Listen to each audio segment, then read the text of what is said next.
cryptos have transformed from something, an idea that you could pay your taxes with, as 4 state legislators issued bills to legitimize cryptocurrencies for tax purposes. The land of Arcadia. Well, hello there, my friends. Chris Marcus here with you for Arcadia's weekly market wrap-up on Good Friday, March 30th, 2018. Hope you're having a good holiday out there. And let's cover what's going on in the markets this week. Certainly not the most fun week for all of you crypto holders out there. So what to do now, we'll get into that and more. First, since last week where I mentioned to you, I say we a lot. But since last week when the Fed had its rate hike and indicated a more likely to hike faster than expected, possibly manner, oddly enough, in today's markets where things seem to make a little sense oftentimes, the bond yields have actually lowered. So this is the 1-year chart, although you can see if we can get our 1-month chart.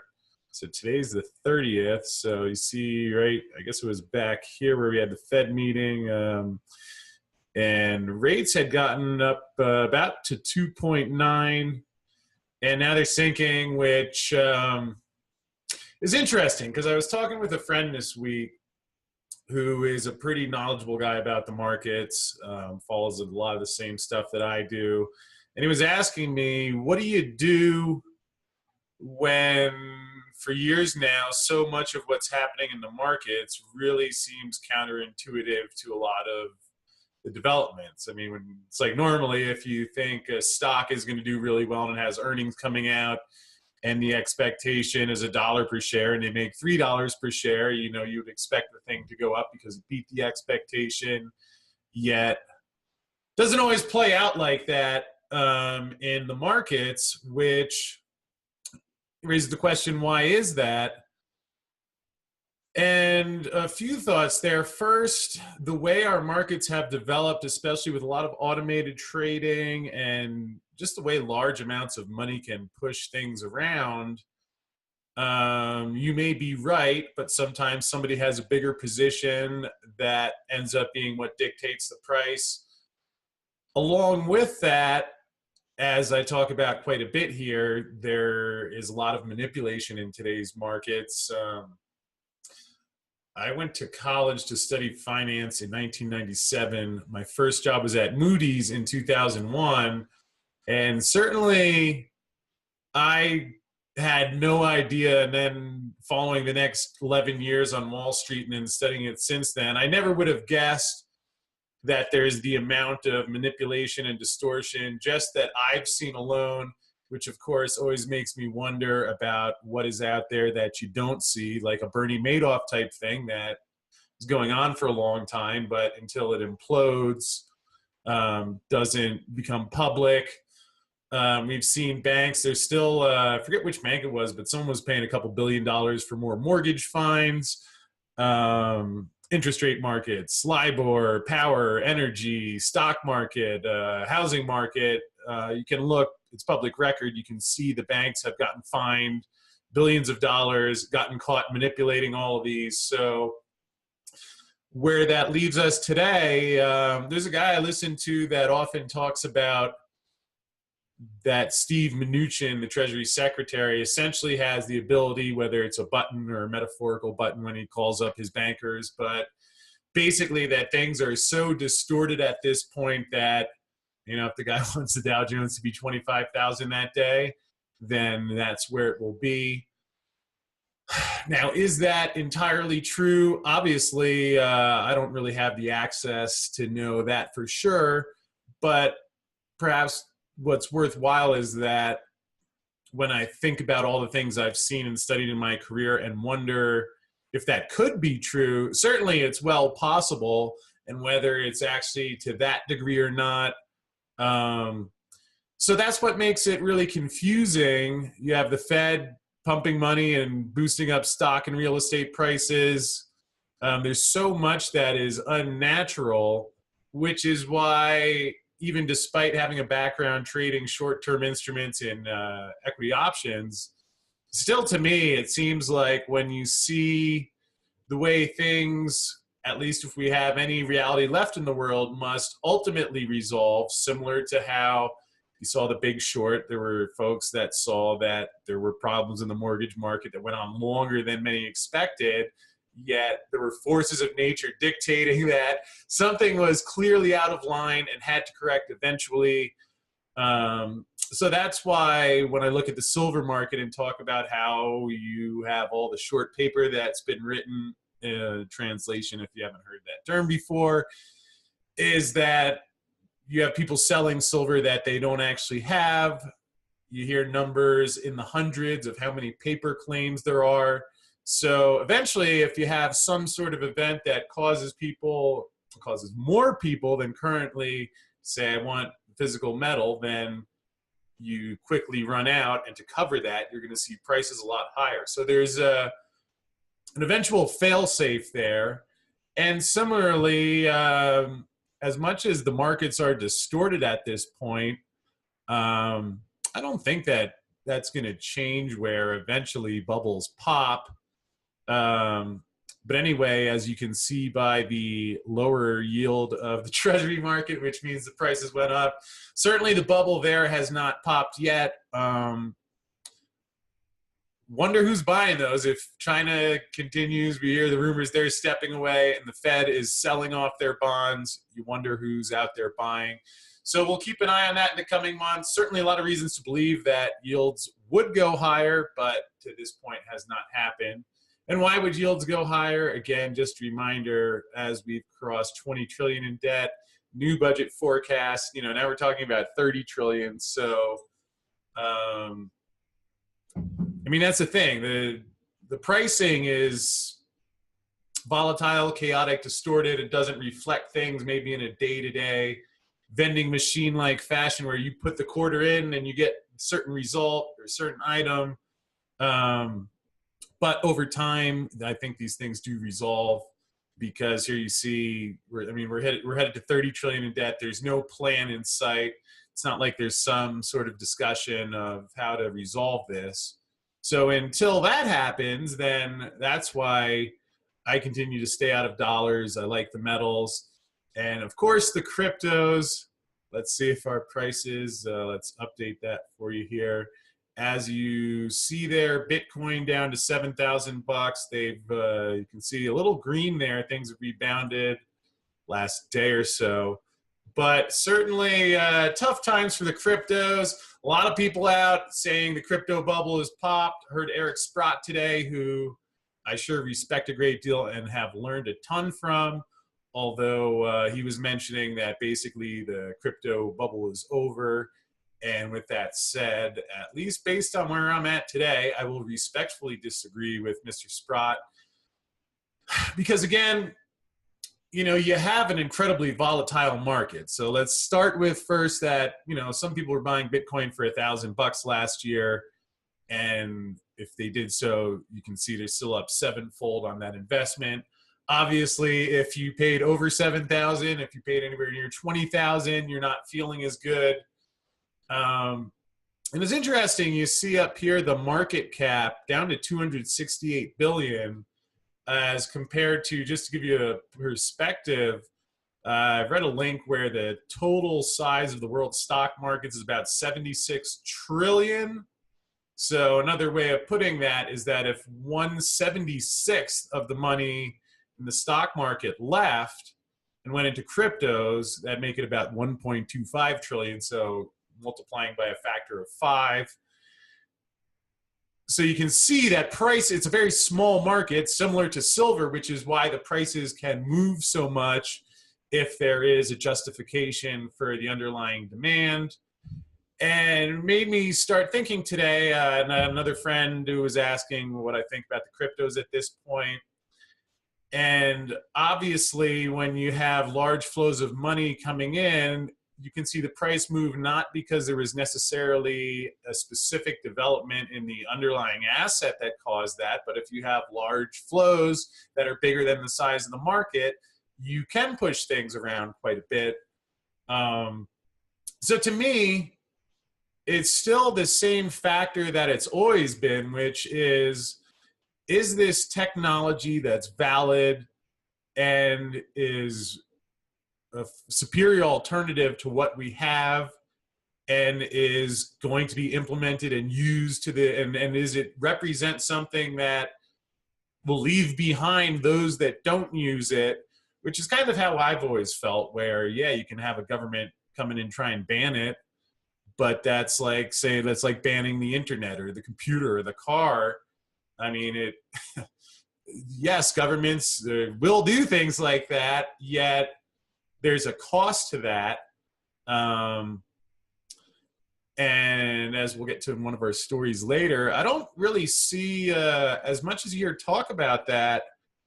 More the regulation I've heard has been about regulating some of the frauds in the market, of which certainly there are going to be plenty of those, have already been, like BitConnect.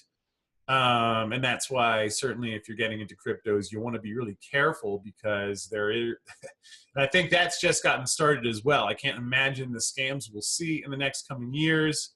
Yet, in terms of governments shutting it down, I think some will try. I don't think they'll ultimately succeed. But let's take a look at just a few stories. So again, I was thinking, well, what can, you know, the price has gone up and down a lot, but in the end, what's the actual adoption? Because to me, that's how you can at least begin to formulate an idea of where the price will go. So here is a headline. JP Morgan says it may have to adapt to counter crypto adoption. Keep in mind, JP Morgan CEO Jamie Dimon has been out there bashing cryptos. He said last year anyone he caught trading it at his firm, he would fire, and called it stupid. Then we found out later on there were reports of one of the European divisions of JP Morgan buying a lot of the Bitcoin on the decline. So again, interesting, because this is a little coming full circle here, and you have global financial services company JP Morgan has become the latest bank to label the rise of the cryptocurrencies as a threat to its business. So yeah, the cryptos are definitely a threat to the banking business, because just to keep things simple, at its heart, what does Bitcoin represent? And people keep saying, well, where's the inherent value? Well, where's the inherent value of any currency? In that Bitcoin, at least, its main feature, the only thing that it needs to do is that it can't be printed. You can't have someone arbitrarily decide that they want to create more of them, which is exactly what the banks have done with the paper currencies around the globe. So yeah, that it's definitely a threat to their business. And by no means that means that Bitcoin is the only one you can use. That's the whole idea of a free market, where you have different currencies, and in some ways we have that. We have different currencies around the globe. But no, I don't think it needs to be just Bitcoin. Again, I personally like Litecoin quite a bit more myself. But again, why is JP Morgan seeing cryptos as a threat to their business if it's just a useless piece of technology that's a bubble and not really doing anything? Then we go down here. The bank wrote, furthermore, both financial institutions and their non-banking competitors face the risk that payment processing and other services could be disrupted by technologies such as cryptos that require no intermediation. We'll come back to that one. New technologies have required and could require JP Morgan to spend more to modify or adapt its products to attract and retain clients and customers to match products and services offered by its competitors, including technology companies. Well, sure, that certainly makes sense. And again, when he mentions cryptocurrencies that require no intermediation, again, that's the whole point. Why are we in this situation where the debts are exploding, money is being printed to cover it up? And you look at, since the Fed was invented and the dollar's lost 99% of its value because of the intermediation. So no kidding that JP Morgan doesn't like it, which, well, they shouldn't. And, you know, I'm not going to shed too many tears for JP Morgan. Not my favorite.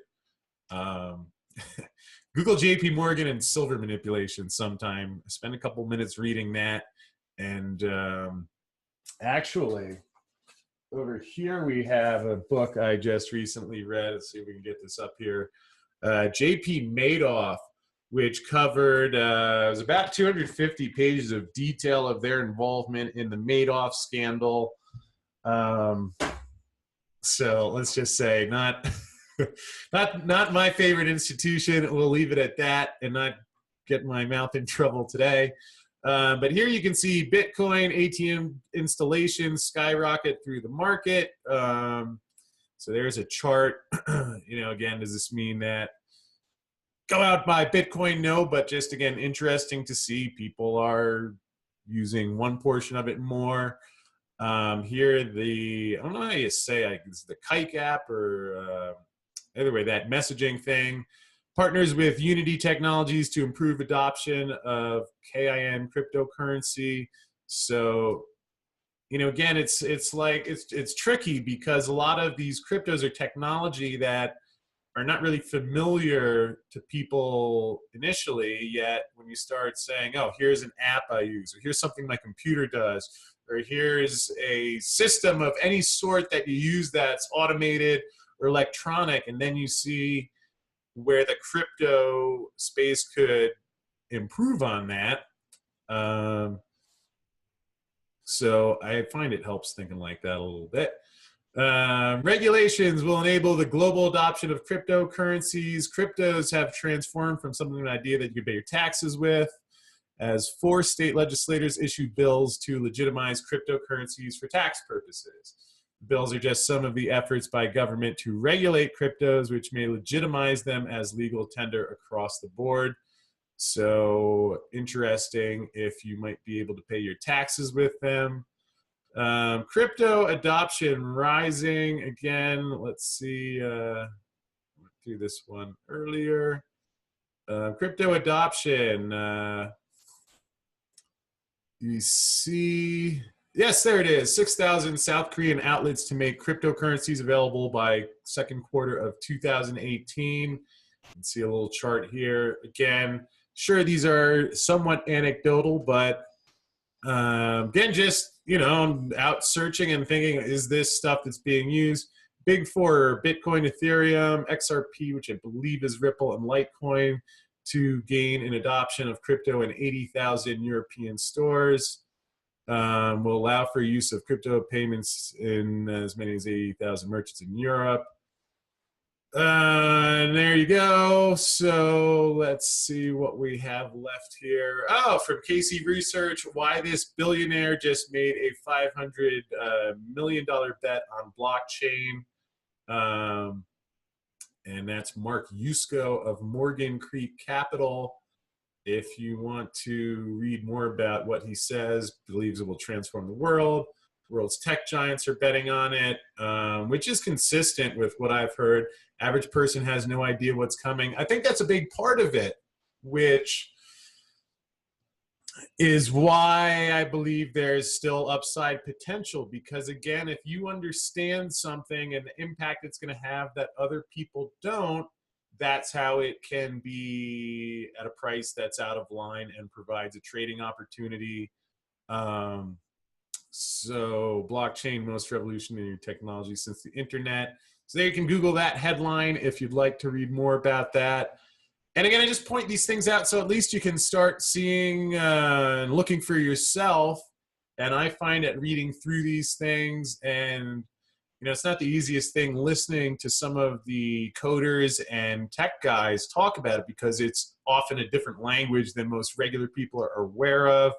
But these are at least some ways that you can get an idea of what is real, what isn't, because there's a lot of opinions going around. I can only share mine and what I'm actually doing myself. Hopefully that's helpful. And lastly, of course, the silver price, which, as you can see, did pretty much very little this week. So, not too much going on in the precious metal space, although for what it's worth, still, I guess in the long term, I still see both gold and silver experiencing crypto-like pricing, similar to what we saw last year. And we'll see how long we have to wait for that. Hopefully that will pick up this year and we'll see $50 silver in our near future. Whether that happens this year or not, at least to me, when you think of if I have money that I want to save for 5 or 10 years, and certainly the stock market is really high in record territory. Cryptos are really high, so you may like the idea of the crypto, yet if you're thinking, well, it's already moved up a lot, is there an asset that is cheaper? Well, here are gold and silver at basically what it costs to get them out of the ground in an environment where there is temporarily, we're saying there's no money printing, but still a ton of money is being printed around the globe, has not been resolved, will have to be resolved. And fortunately, the good news, you can stay tuned. Hit the darn subscribe button to know before it happens. I mean, what else could you ask for? So with that said, I'm going to wrap up for this week. Thank you so much for watching. Appreciate all of your support. And we will see you again next week. Have a great holiday weekend. Thanks.